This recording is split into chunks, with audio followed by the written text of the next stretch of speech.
Before we get into the detail of the webinar, I thought it'd be useful to step back and explain why quantum computing has suddenly become a topic that boards, regulators, and financial institutions are starting to pay attention to.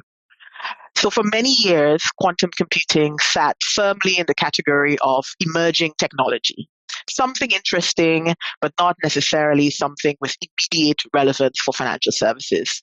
That is beginning to change. What has changed is not that quantum computers have suddenly become commercially transformative, rather, governments, regulators, and market participants are increasingly convinced that quantum technologies could have profound implications for the financial services sector over the coming decade. Today's webinar is therefore less about science and more about strategy. There are three broad themes that I want to cover. The first is understanding what quantum computing actually is.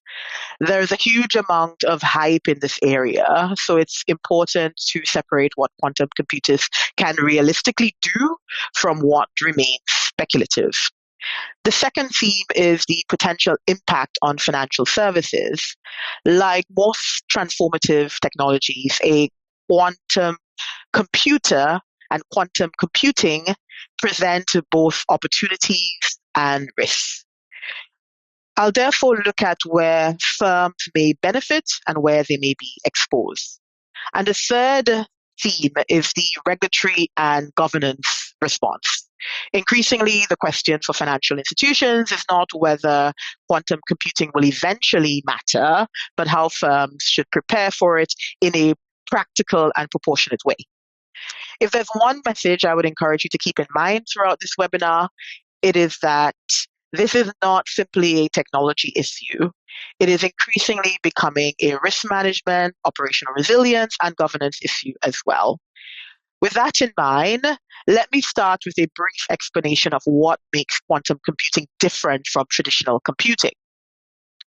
So again, when most people hear quantum computing, they think, interesting science fiction.